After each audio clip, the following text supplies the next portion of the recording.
we've talked a lot about the serious substance abuse problems we have in West Virginia. It's gotten worse, especially with the prescription drug.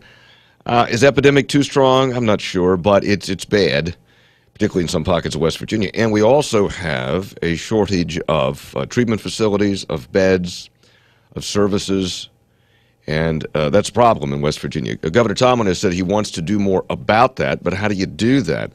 And one way is, according to Democratic Delegate Don Perdue of Wayne County, who is chairman of the House Health and Human Resources Committee, is you just add a little bit more in taxes to get the money for that. Delegate Perdue, good morning. How are you, Don? Good morning, Hoppy. How are you? I'm well. It's good to speak with you again. What would you like to do? Well, I'd like to find the money to do something really important about substance abuse. And that means, in my view, if we can't get it anywhere else, then we have to give consideration to raising taxes, not only on on sin taxes, essentially, beer, liquor, the alcohol taxes in general, maybe even, certainly tobacco taxes as well. It's all a public health issue. How much would you like to increase those taxes? Well, with the beer tax, what I'd given consideration to is going basically 1 cent per beer, it doubles the barrel tax, which hasn't been raised since 1960 or 1965. So there's a tax on beer in addition to the sales tax? There is. Okay. And it's been in effect since, I say, 1965 or 66, Hoppy, and right now, for instance, our tax on the beer per gallon is about 18 cents. In Kentucky and Pennsylvania, it's 8 cents. In Maryland, it's 44 cents. In Ohio, it's 18 cents. And in Virginia, it's 26 cents. It's kind of all around the map. Mm-hmm. Again, ours hasn't been touched since 1965. Mm-hmm. And I would warrant you that as you and I both well know, the price of a beer has gone up a number of times since 1965. I've noticed. And then cigarette tax, which is now 50 cents a pack, you would want to raise that as well?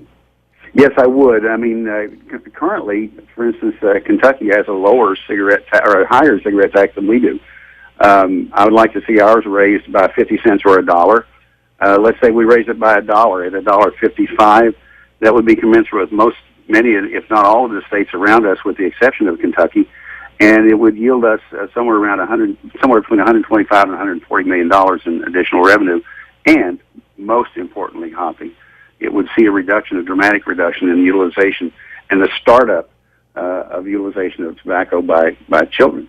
Delegate Don Perdue is with us, Democrat Wayne County Chairman of the House Health and Human Resources Committee, wants to see some higher taxes to pay for substance abuse treatment in West Virginia. Your committee works on this. What is your view of the extent of the substance abuse issue, and how are we doing in treating folks with substance abuse problems? Oh boy, first of all, it is huge. It's you referenced the word epidemic. It is exactly that. The statistics we have seen over the years, and this has been a long time I've been dealing with this, suggest that there's about 40,000 untreated addicts in the state of West Virginia. And that's substance abuse inclusive of alcohol.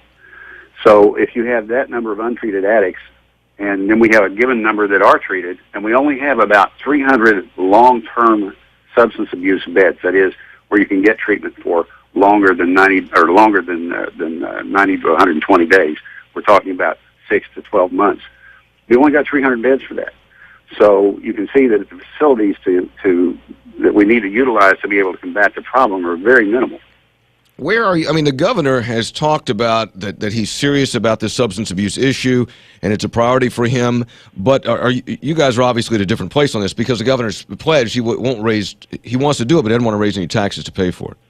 I understand that. I don't know that we're in a different place. I think that because of where Governor Tomlin's from and his years of service, he has seen this problem burgeon, and he knows what it is. I think he's sincere about wanting to do something about it. Unfortunately, what's happened, Hoppy, in the last several years is that the public in general doesn't give much credibility to government in general. And because of that, fiscal conservatives have really tried to reestablish that credibility by being either neutral or in terms of taxes, or reducing them. And the problem with that is that, and I mentioned this to you in an email I sent you, is that substance abuse is not neutral. It doesn't recognize neutrality. Only an aggressive response will have any chance. And that means getting the money wherever it comes from, whether it's from a tax or whether it's from within government that perhaps has some excesses within it anyway.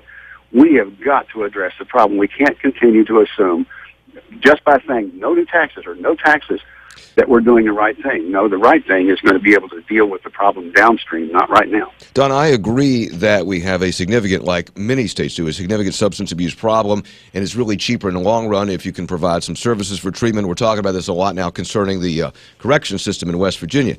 However, it also, to me, seems like a manageable problem that isn't prohibitively expensive. Now, we're going to have to spend some money, but you've been around a while. Can't we go through the budget with a comb and find some money? I mean, you guys are notorious for being able to find some money. It gets near the end of the session, all of a sudden say, well, we got $20 million over here. Can't you do that?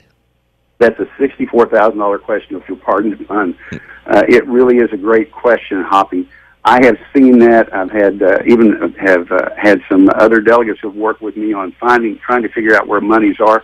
There are monies out there in that budget if they were redeemed in some way. But there's not been a real strong effort to do that since probably Arch Moore was governor.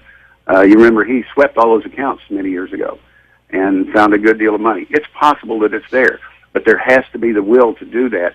And I have not seen that either at the administrative or legislative level. Now, we're going to get pinched here because of Medicaid. And you know that. Again, yeah. That's in your bailiwick. We're going to have to find more money for Medicaid, so it might be harder, but it just occurs to me, and I know I'm kind of making this up, that you could find some money somewhere. So I don't know. Now, well, and it's a great question, Hoppy, and I think that there is some money in there. I really do. But it's going to take some effort and, again, will to go get it. And then you have to separate what is encumbered versus what is not encumbered. And, it just is a very, very difficult task. And as the days go by, the costs go up. So, it's a catch-22, a Gordian knot, if you will. Are you going to bring your Lance and Sancho Panza with you because you're going to be Don Quixote here tilting at windmills with this with this proposal? And I'm quite sure that this certainly irritates people when we talk about the potential for increasing any tax anywhere. But I come back to the thing that I know is true. You have to be honest about this. The problem we have at our feet is taking the ground under our feet away from us. And if we don't do something to deal with it, then we're not going to have any place to stand. So, it comes down to making a strong effort to do the right thing, irrespective of how badly you may feel about what you have to do to get there.